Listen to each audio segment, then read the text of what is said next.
right, welcome back to another episode of Modern Cyber.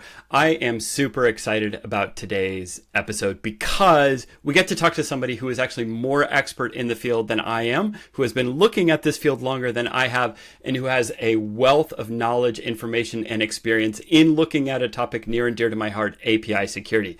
I am delighted to be joined today on Modern Cyber by Confidence Staveley. Confidence Staveley is a distinguished cybersecurity leader, best-selling author of API Security for White Hat Hackers. We are definitely going to talk about the book. A talent developer and advocate for gender inclusion with multiple awards to her name, a real trailblazer in the field.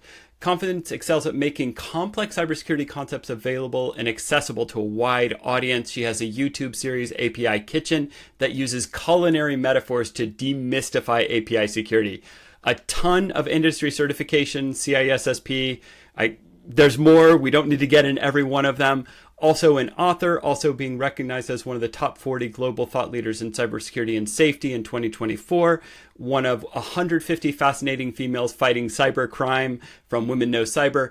We could go on and on. In addition to all of that, she has advisory roles on various boards and is the founder of MerkleFence, an application security talent and consulting company, and also founded the CyberSafe Foundation, which runs the Cyber Girls Fellowship, Africa's largest cybersecurity training program for women.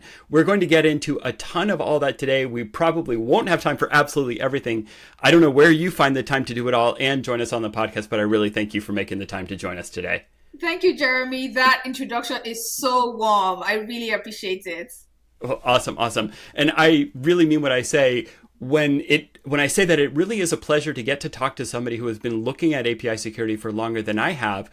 I kind of started thinking about this problem in 2019 as a part of seeing companies transform as they migrated to the cloud and started to try to go more cloud native.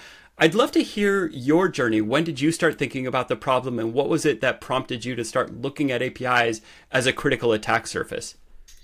I mean, it's been a long journey. I started off my career really with a background in software engineering, Okay. and then somehow bumped into information security while taking an elective in university. That elective was cryptography. So Okay. coming with that background and having that combination of software development and knowing how to code, and then adding that on with cybersecurity, I knew that it was a match made in heaven that would definitely help to make applications that were being built on African continent and across the world more secure, right? And so I Yep. took those skills and I got this. My first entry level role was just really assisting dev teams, the dev team I was interfacing with at this startup, to really ensure that security is part of what is considered, when products are out. And really, in retrospect now, I'm realizing how very early on that company was in terms of prioritizing security. Mm. I thought it was a norm until, I left that job 5 years later and saw that about a bunch of what I was doing was something I still needed to pitch to a lot of companies because they were not taking this thing seriously. And it was in that moment that I definitely knew that we needed to do more in terms of ensuring that security is not something that we slap on at the end. Right. And that we actually both experience the power of APIs, but also ensure that the risk of using APIs are curtailed. And why I put it this way is because I typically describe APIs as the plumbing system of the internet. It enables, the different systems to talk to each other and make it all seamless, but it's not seamless from the back, It's just a bunch of systems connecting with each other because APIs exist. And because they're connectors, and sometimes I describe them as waiters at restaurants, because they're connectors, they hold so much power to serve us, but also if we're not protecting them and we're not proactive with ensuring they're protected, then we're exposing our systems to a whole lot of risk. And I say that very lightly because I've also projected in the International Security Journal for 2025 that APIs will become a top vector for even social engineering attacks. Because Interesting. we see very clear signs around that. For example, recently the DocuSign was being impersonated and it was done through an API. So this are strong indicators that until we are proactive and less reactive than we currently are around APIs, and really we have the frameworks and the guidance to ensure that we're not paying lip service to API security, we'll be putting ourselves at risk as we continue to innovate, and that's not what we want. Yeah, no, I agree with you 1,000%. And I love that analogy, by the way, of the waiter, and it makes total sense, right? The waiter comes to your table, takes your order, goes to the kitchen, right? So there's your request and then comes back with the payload, which is what you ordered, right? It makes Exactly. perfect sense. That point that you raise about APIs as a social engineering attack vector as well. This is really interesting. Like just earlier this week or late last week, I can't remember exactly. There was a story. Some research came out from the Accenture cybersecurity team where they found that SIM swapping. They found a SIM swapping API access for sale on the dark web. And there is almost, aside from phishing, I think that that's probably the top social engineering kind of attack vector. But SIM swapping's got to be, top three. And Mhm. so if there's even an API to kind of programmatically steal access to phone numbers and then the one-time passwords and the multi-factor authentication pushes notifications that come out of that. Look, I think you're probably spot on. That's really interesting. I hadn't thought about it rising to be, let's say, a top attack vector for next year. We're thinking a lot about API security and where it intersects with AI security and AI initiatives going forward. I'd be curious. I imagine you have some thoughts on that area, and that's probably a space you've looked at as well. What's some of your initial impressions about like where the worlds of API security and AI is all coming together? I would first say that we're forgetting that AI is software. Okay. I think that's the first place. And because we're forgetting that AI is software, we're also not treating it with the same amount of caution that we need to put in place, kind of structure we need to put in place to ensure that initiatives are on the right footing in terms of security. But the attackers are not forgetting that AI is software. Yeah. And that's the most ridiculous part because APIs then become a path to then doing wrecking all sorts of havoc with AI Yeah. initiatives and in what different ways that they're being explored. Even more importantly is how threat actors are using open source AI models to also begin to evolve what we know today as the different attack vectors that we're familiar with. One of them Yeah. touched on with social engineering, for example, deep fakes and just deception attacks in general are going to be changing because threat actors are going to increasingly be wrapping APIs around around AI models and then using them to attack us. So I want to first and foremost say that we need to wake up in terms of AI initiatives, ensuring that ML SecOps, AI SecOps are not just things that we are using as buzzwords and phrases in the boardrooms, in our teams, but also we are actually operationalizing best practices around AI security, and then we are ensuring that the APIs also have you are following best practices around them. Good thing is the authorities like CISA have put out very comprehensive guidelines around this. They've collaborated with intelligence agencies across the world to put together guidelines around how AI initiatives should protect APIs, for example. I really want to charge everyone listening to this podcast to then have a look at them and see how you put together a plan or put together some sort of structure to ensure that they are maximizing these guidelines and ensuring that they are adhering to them.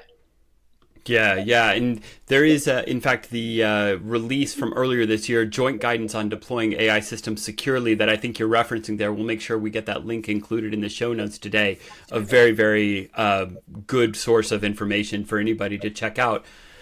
I want to change gears for a second, and I want to come to some of your work kind of outside the API security space, and we'll come back to it because one of the places where I first learned about you and got to witness some of your work was that I recently watched your TED Talk about personality and online safety.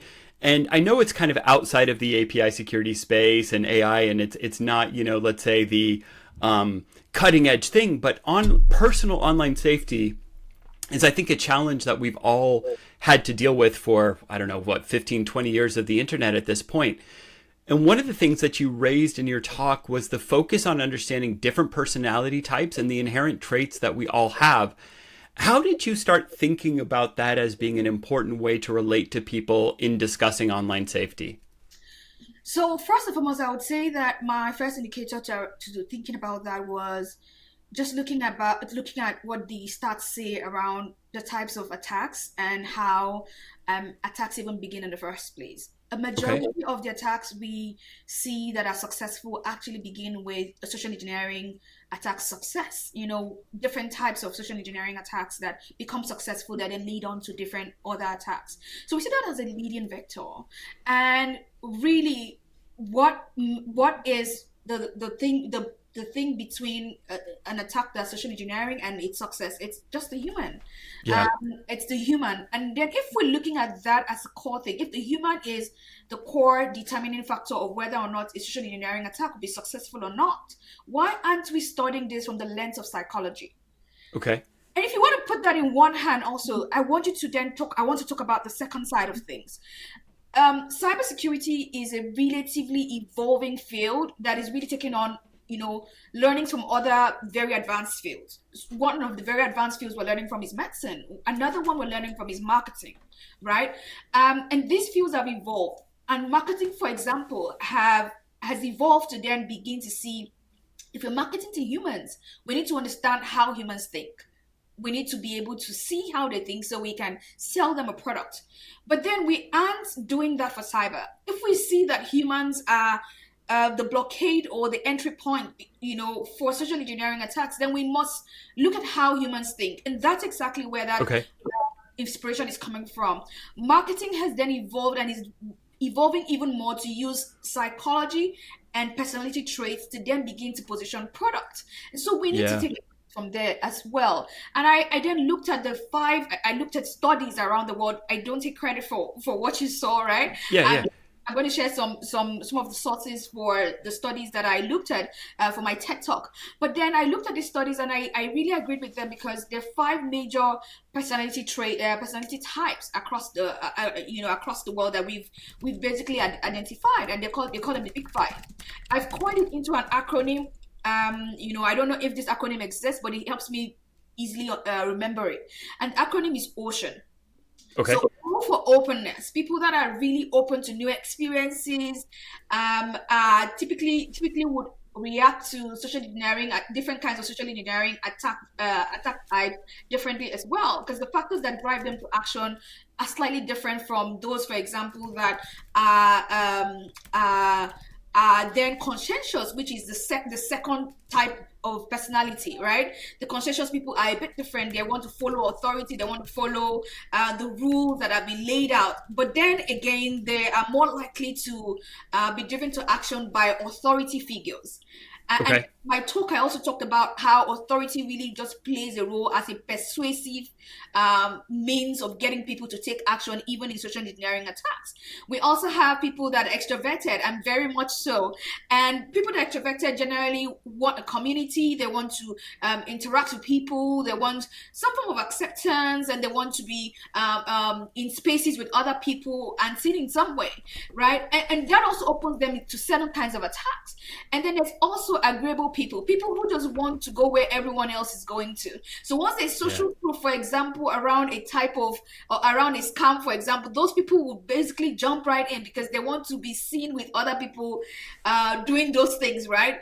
They're also then neuroticism, people who really are very rule based. So you see, all of these kind of people will react to these things differently. These kinds of persuasion techniques differently. They would react to authority differently. For Yeah. example, react to social proof differently.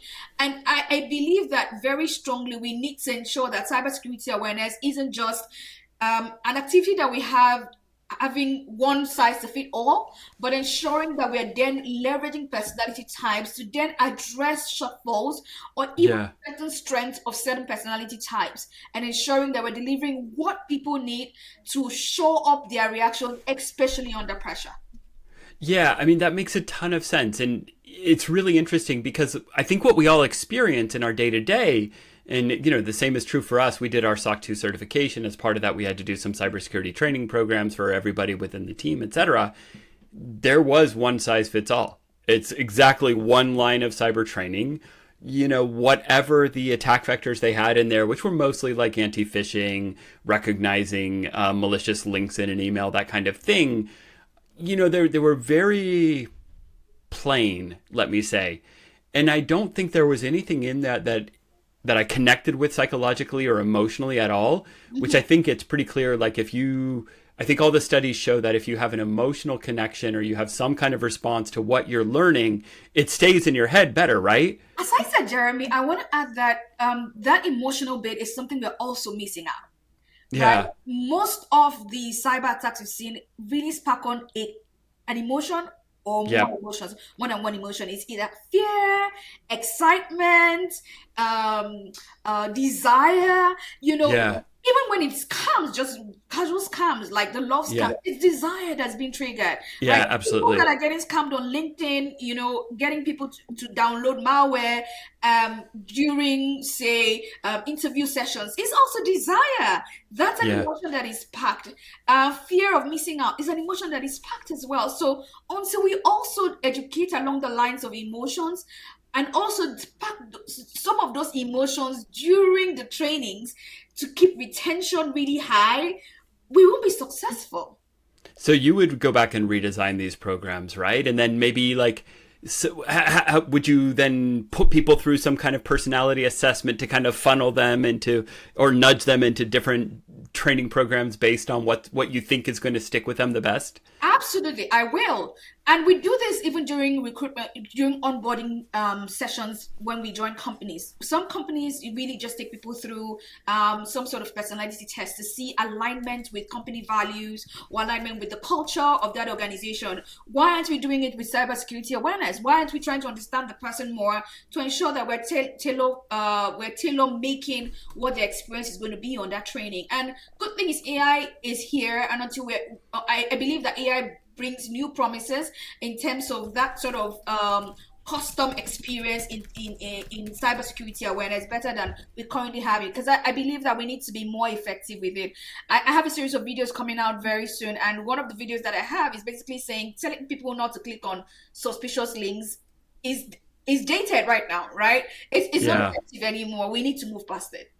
Yeah. And I mean, do you think that there needs to be, and I've heard people kind of give this analogy that, like, if you think about the internet as something like what it used to be called often the information superhighway. Mm-hmm. Well, if you use that kind of highway analogy, there's this thing, I would never let anybody out on the highway without having gone through proper training, right? You have to get a driver's license. You have to learn how to drive a car. And by the way, you need to take out insurance to drive this car and to operate the vehicle. Mm-hmm. And I've heard people raise the concept of maybe we've reached a point where either the level of risk or the level of scammer activity is so high that it's actually irresponsible to let people on the internet without them having some kind of minimal level of understanding and education. How would you react to that? I would absolutely say yes. Yeah. And going with that analogy of a superhighway, would you ever buy a car for your loved one, for your child, and have them drive that car without knowing where the brakes are? You will not, right? You would teach them how to use the brakes and some other, many other safety measures in that car. You will ensure that they have their seatbelt put on and they go through some sort of training and get a license before they get on the road. So I would say that that's the same thing that we need to be able to do. We need to have cyber literacy as important as every form of literacy that we have as foundational right now. We teach children how to do math because we know that math is wrapped around a lot of things. We teach children English language because we know that that is wrapped around a lot of things. We teach children creative thinking because we know that all the days of their lives they will need to be solving problems and they will need to be creative around solving them. Why aren't we doing that for cyber when we know that everything from K to 12 and farther down in their lives are all wrapped around technology? We're putting our children, we're putting our youth, we're putting everyone else on the highway without showing them where the brakes are.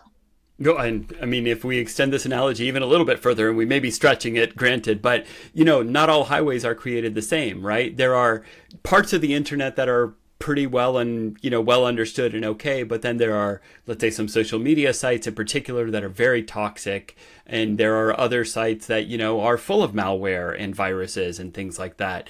So and yet we allow connection to pretty much anywhere. Mm-hmm. Whereas again, in the real world, that wouldn't really be the case, right? We have designated off-limits facilities, whether they be prisons or military bases or sensitive government sites or what have you, right? Mm-hmm. So yeah, I think I agree with you. I don't know the practicalities of it. I don't know if it's actually possible to get it done anymore in this day and age, but I totally get what you're saying.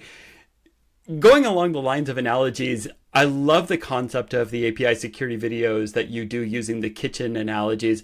Admittedly, I've not had a chance to watch any of yours myself, but talk to us a little bit about, kind of what inspired you to do that. What have been some of the lessons you've learned? Because one thing that I found, for instance, running this podcast, I've actually learned more by doing the podcast than I think any of my audience has. And I think you learn the most when you're like putting together content to teach other people around this, and just, the range of exposure that you get. So I'd love to hear what your experience has been like. What's been the inspiration? What have been some of your favorite lessons?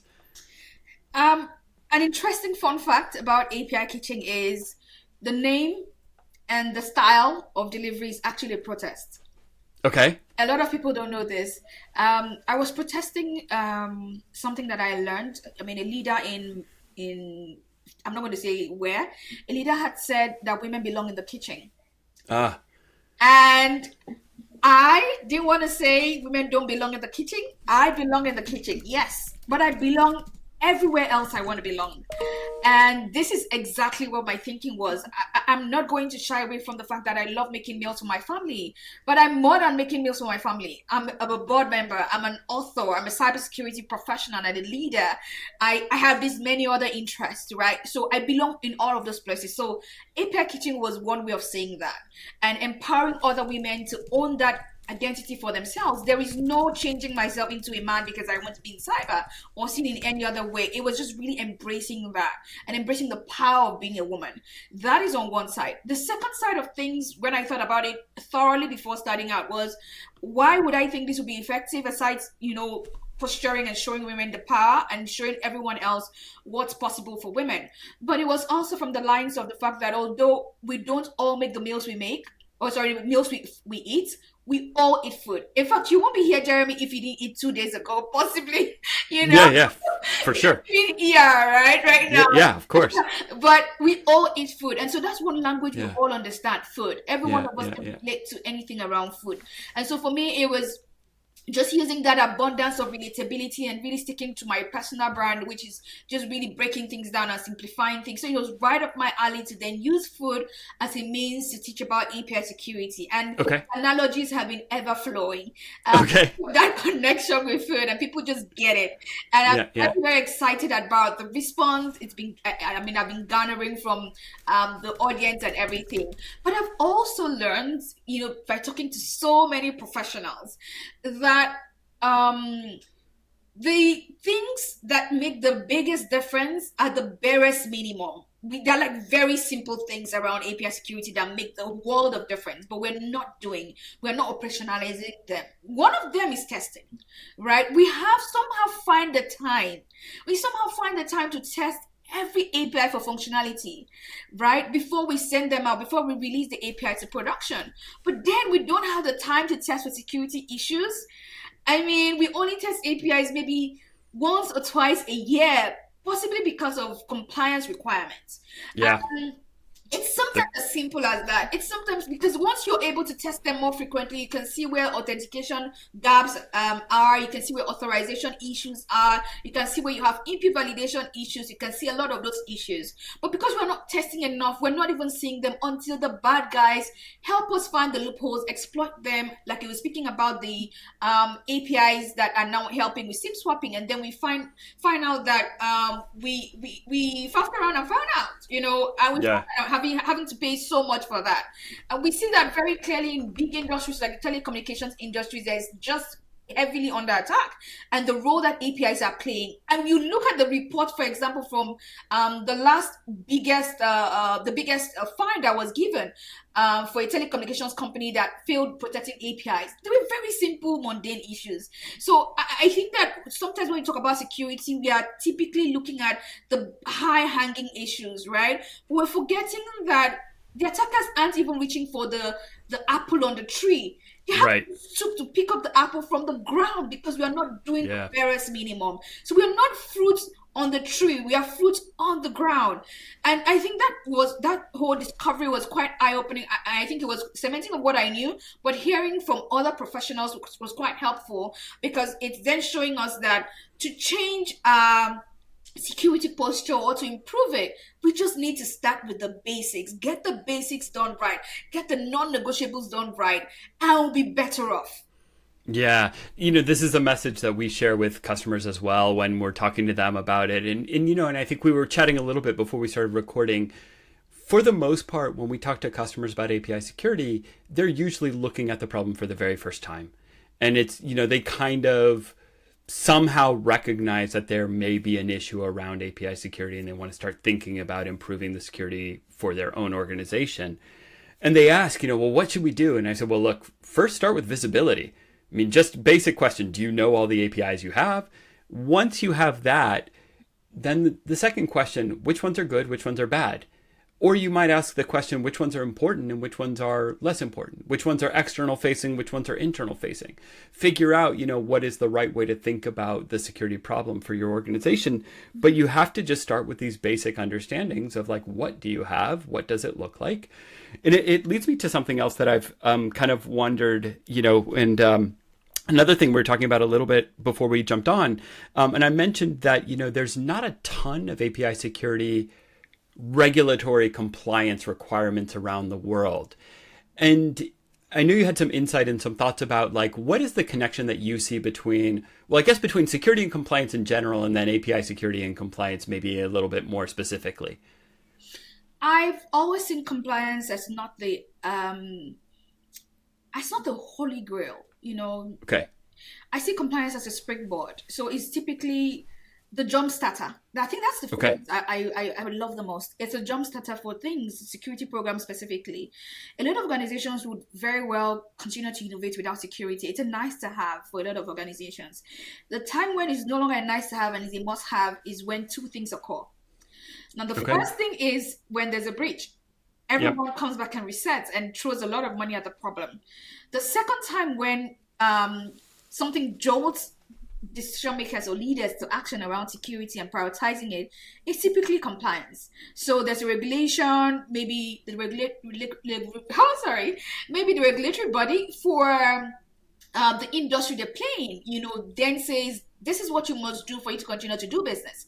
We see that with PCI DSS, for example, and how that's driving a lot of security initiatives in the payment card industry. We see that in telecommunication space as well, with how that has really grown in terms of what is being done.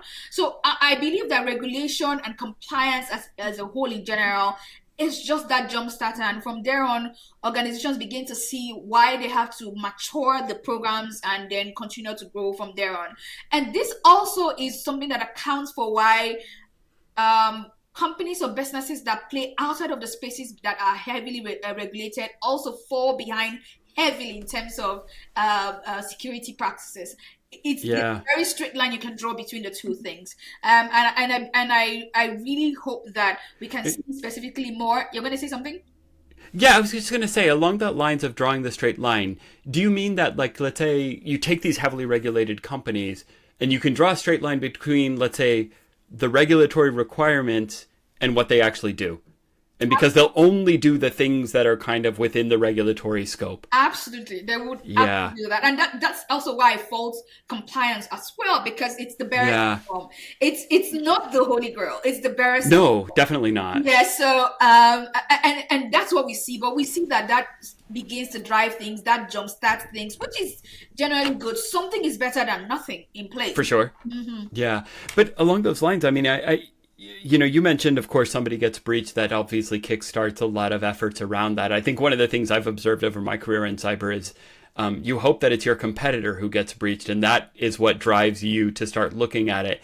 I honestly see more purchases made by companies whose competitors get breached than the company themselves. And I've never really understood exactly what's going on there. But you could take, two hotel chains, one got breached, the other one didn't. You have an opportunity, if you're a vendor who sells a solution to how hotel chain A got breached, you can go sell that to hotel chain B. Yes. Somewhat effectively. But I've never really understood, what is hotel chain A actually doing? Why are they not now kind of like, trying to do something to fix the problem for themselves? Mm-hmm. Never understood that one. Yeah. Along those lines, I think one of the things that I'd be curious what your experience has been, We talked recently to somebody around the consent decree between a major wireless carrier here in the US and the Federal Communications Commission, and they had some API-driven breaches that led to this consent decree. That's the reference I was making earlier on. I thought it might be, but I wasn't 100% sure. But the point that was raised with one of our somebody on our advisory board was like, okay, well, once you start to see it, that's basically what starts the ball rolling, and then it's just a question of time. It's going to be like one industry after the other, one regulated space after the other, one initial set of regulatory requirements that will evolve into more and more complex requirements over time.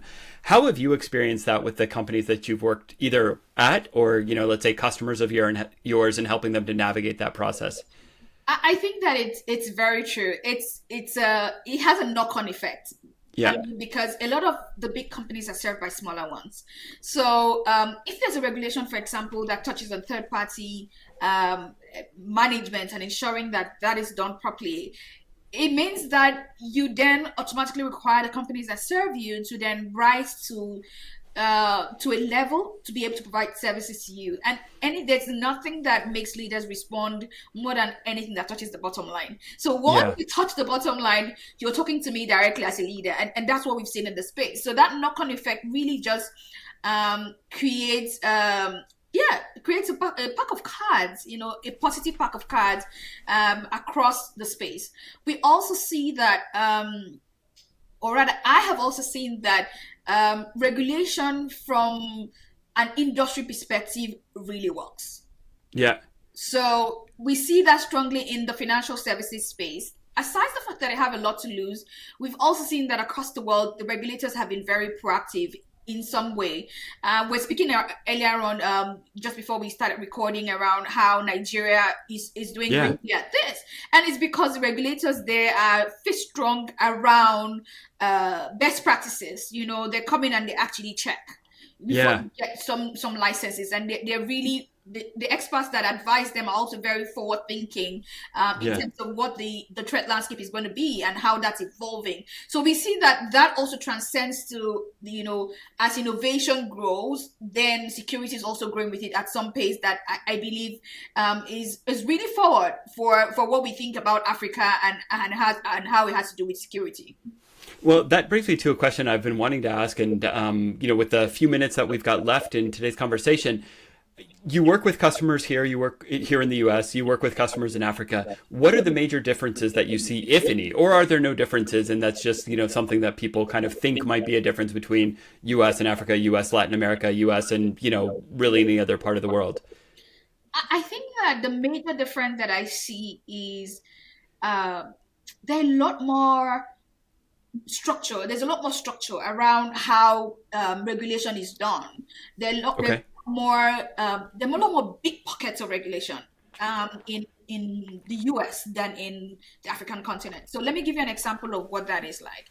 The regulation that is actually enforced, because that's what I'm actually speaking about, because there's a lot of regulation, sometimes it's not enforced. There's just something that's on our shelves and collects dust, and we have picture sessions to talk about what's done, but really the dogs don't have teeth. We're not talking about those set of regulations. We're talking about regulations that actually get enforced, and we see this very strongly in regulators of industries actually bringing those compliance requirements in. So I think that is the difference I see. The pockets of those regulations are wider in the US. Okay. More far-reaching than they are on the African continent. And then the African continent also has so many countries in it. So we have over 50 countries in the African continent. Yeah. They all have different levels of maturity. There are different levels of maturity. And then the industries also are different levels of maturity.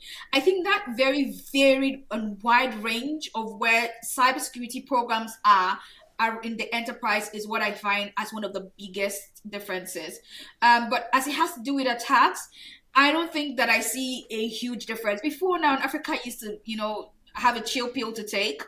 And, there was not much emphasis or much attention from threat actors on the African continent, but that has changed. We see how much innovation is taking up on the African continent, and sadly, that has also brought in the threat actors. So Africa Yeah. and Asia are now also taking the hot seat, like many other parts of the world.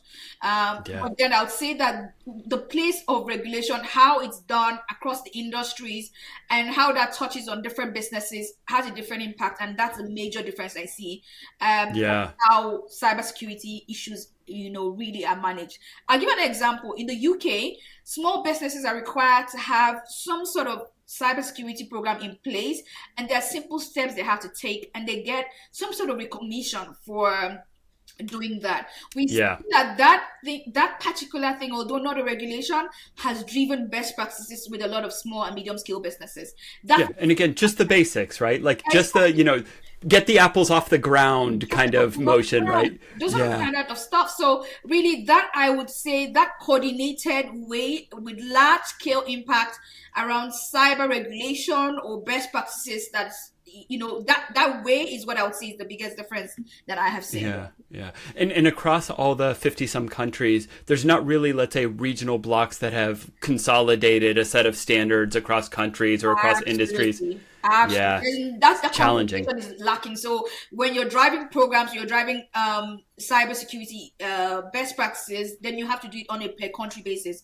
They're not closely knit blocks of regional work or bodies that drive or are influential enough to drive the kind of change that we need on the African continent, and it's quite a big continent as well.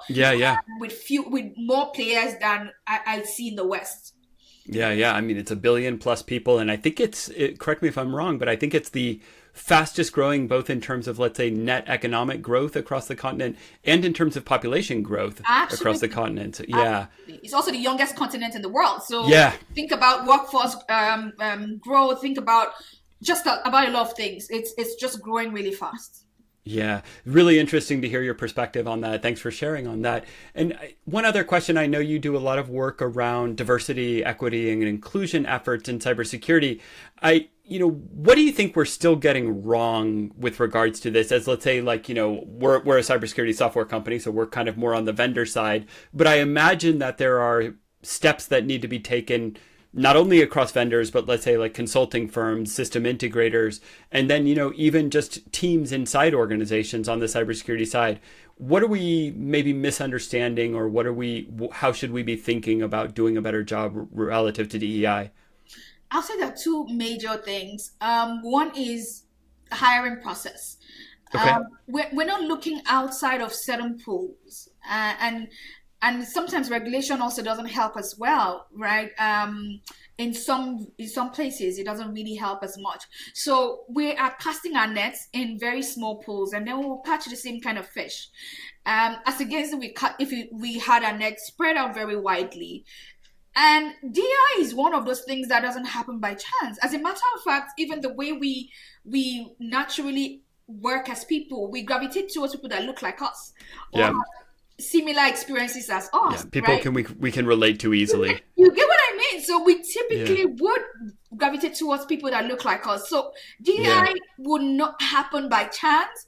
DI typically isn't succeeding because it will happen out of deliberate, intentional steps put in place. Because the companies who do them strongly know why they're doing them and the benefits they have that are strongly justifiable by the business. And that's something that I think we're lacking. The second key thing I think we're lacking is when we didn't do hiring well, we have this thing that we forget what happens after a talent is hired, right? There has to be a culture, there has to be an environment even that then allows that talent to thrive and give us even the best of themselves that enables us continue to justify why we have these initiatives in place. And in the US, we clearly see how that is being pushed back, and we're going to see things deteriorate from here on as it has to do with DEI. But putting that aside, I believe that we are leaking the talents that are diverse, people of color, women. We're leaking them at different stages because we don't have policies in place. And I'll give you one as a woman myself. When women have children, in the United States of America, we just have 6 weeks to nurse children, right? Yeah. We're back to work. And I don't know any large brain species that only has 6 weeks to nurse his children. I don't know anyone. We are the only ones who have that. And so when we think about that and how difficult it is for women, as talented as they could be, then leak out of the talent pipeline because they're even punished for having children. Men get promoted, make more money, to staying in the workforce. Women get punished for having children. There's not enough policy, there's not enough care and support for her to raise children. But you see, there's something that we're missing, because once women are supported in that way, women are very loyal, they are going to bring their A game in. So I mean, those are the things that we need to look out for if we're actually maximizing our DEI initiatives by ensuring that not just are we pulling these talents, diverse talents into the pipeline, but we're maximizing their presence, we're supporting them, and ensuring that the culture promotes and supports them throughout their time in our companies. Yeah, I think that's a great point to think about. I mean, this maternity question, I think, is one that I've been wondering for a little while. Why, for instance, more women aren't accepting remote positions. American women aren't accepting remote positions working for European companies that would give them much better maternity benefits. If I were a woman considering starting a family, or let's say in the process of thinking about starting a family, and I had two job offers in front of me, and one is 6 weeks of maternity and the other one is, I don't know, 3 months, 9 months, whatever it might be in the case of that company, I'm definitely going to take the one with better maternity benefits, right? Absolutely. And to your point, I'm going to feel more valued and more, let's say, like, accepted for who I am in my natural course of growing as a human being. Mm-hmm. The other thing that I think, I just want to kind of build on something that you said there about, let's say, giving people the opportunity to give the best of themselves within the organization. When I was getting my MBA, there was a study about teams and team diversity. And, I think this has been replicated a number of times, but when you take an unclear problem, meaning a problem to which there is not like a clear and obvious answer of what is the best course of action, mm-hmm. and you give that to teams of varying levels of diversity, what you see is that, I think, on average, the teams that are less diverse are more often wrong, and they are more often very confident in their answer. Whereas the teams that are more diverse usually have maybe less certainty in their approach, but they have a much more considered reasoning process, and they arrive at a more correct outcome more often than the less diverse teams. And I would leave that as for anybody who's thinking about how you could think about this, make sure that people on your teams feel empowered to talk, and that they have opportunities to present, to share, their own talents, research abilities, skills, etc. And I think that's a great thing to think about. Well, Confidence Staveley, we're coming up just to the last little bit of our episode today. We've got a bunch of links we're going to share in the show notes. We've got the API Kitchen, we've got your TED Talk, we've got some of the CISA stuff that we talked about earlier. But for anybody looking to learn more about your work, where's the best place for them to look? LinkedIn. LinkedIn, okay. Please share almost every day. Something that's valuable on the platform. So you can find me on LinkedIn. Just type my name, Confidence Staveley, and you'll find me. I also have a website, confidencestaveley.com, that I'll be sharing with the show notes, and then you can check that out as well. But I'm typically very, very active on LinkedIn, and I would really like to connect with you. Awesome. Well, Confidence Staveley, thank you so much for taking the time to join us today on this episode of Modern Cyber. For everybody listening, you know what to do. Rate, review, subscribe, share with your friends and colleagues, and we will talk to you next time. Bye-bye.